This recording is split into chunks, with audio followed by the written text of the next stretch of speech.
an unprecedented move, Prime Minister Stephen Harper threatened to sue Liberal leader Stéphane Dion and other Liberal MPs over statements on the party's website about the Cadman affair.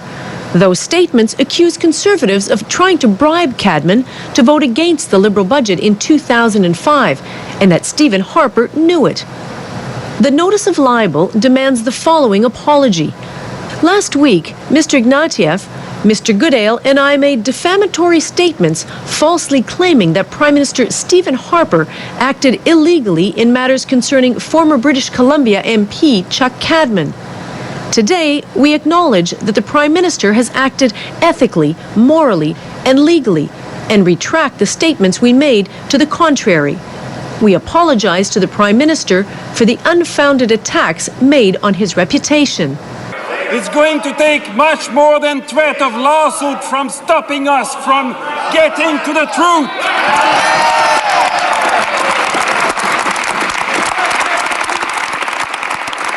The truth is that in the past several months, as the problems of the Liberal Party and its leader have mounted, they have engaged, Mr. Speaker, in more and more extreme accusations, going to the point last week, Mr. Speaker, of publishing on their website a series of false and unfounded allegations of criminal misconduct on my part. Mr. Speaker, the truth is that this will prove to be, in court, the biggest mistake the leader of the Liberal Party has ever made. Will the Prime Minister call endorsed MP to investigate immediately? The leader of the opposition should know that the government does not direct the activity of police authorities. Once again, Mr. Speaker, the leader of the Liberal Party today in his questions repeated once again an allegation that there was $1 million bribe offered. We will be watching very interestedly, Mr. Speaker, to see after question period whether the leader of the Liberal Party publishes those questions on his website. But while the Liberals kept up their accusations in the House of Commons, where their comments are protected against prosecution, they refused outside the House, where they are not protected, to repeat the specific allegations they've made against Stephen Harper on the party's website. The Liberals had advance notice of these allegations last year because the former Prime Minister Paul Martin got an advance copy of the book to write the foreword. Why didn't Liberals go public with the allegations earlier or go to the police with them when they first learned of them instead of waiting until now to ask the Mounties to investigate? Great question. Well, that would be a question for Mr. Martin. I didn't see the book. I wasn't aware of the book until it broke in the media.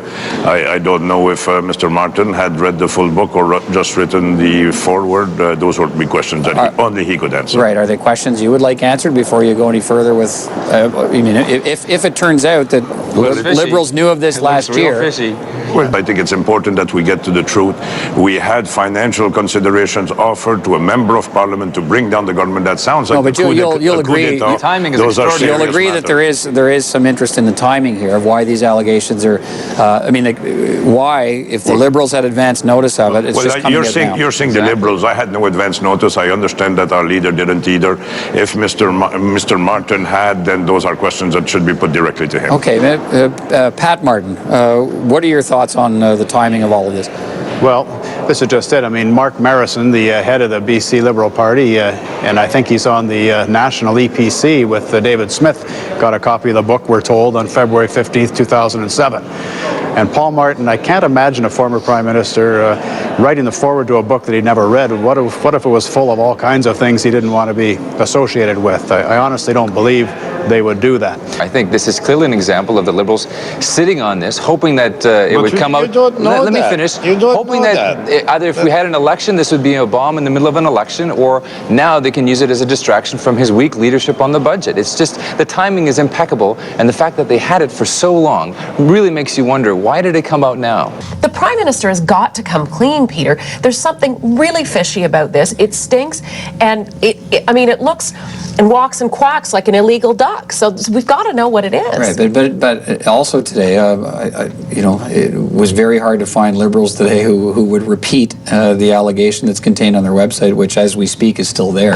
Are you saying that he committed a criminal act? Are you saying the Prime Minister of Canada committed a criminal act? I'm saying that the RCMP needs to have a good look at what's going on, because there are many different stories floating around, and the Prime Minister has not denied. The Prime Minister has not denied those statements on the tape. He's not denied that there was some kind of offer of some kind of financial considerations. But do we know there was a criminal act committed? Well, I think the RCMP should have a good look. Right, but your website says the Prime Minister knew of a criminal act. Well, the Prime Minister has not stood up and said that he did not. Why didn't Liberals, if they saw this in the book, take it to the Mounties? I heard Michael Ignatieff say on another show just before I came here tonight, Peter, that he opened it and he heard about it when he read it in the newspaper last week. Well, that's him. But what about party officials? Well, I can't speak for all the party officials, but certainly if they knew about it last year, was it wrong to not bring it to the Mounties then? I don't know who knew what when. If you're looking at an unedited manuscript of a book, or you're looking to, why did it go to the Globe and Mail now? I mean, I'm just asking the question. Why didn't the reporter go forward with it? If Liberals knew about this last year, should they have gone to the Mounties?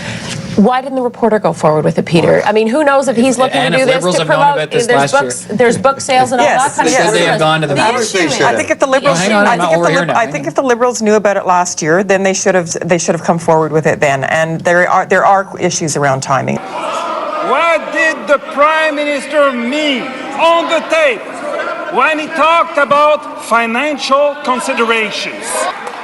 Mr. Speaker, I have answered that question on numerous occasions.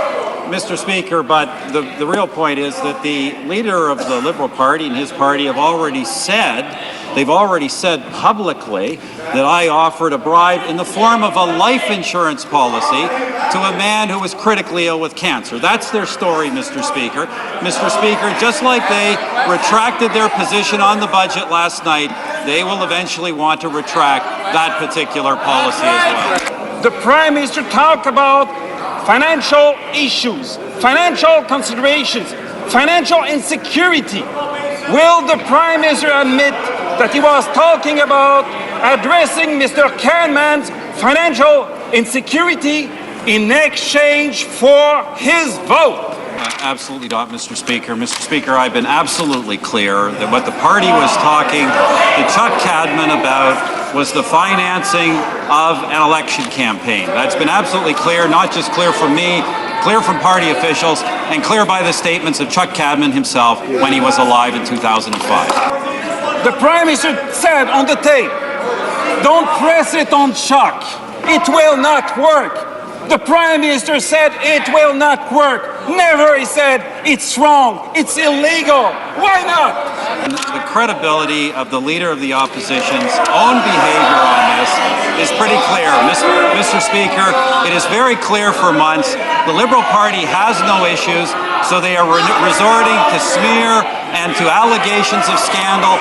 Mr. Speaker, this is a party that, while it says we're guilty of corruption, votes to keep us in office.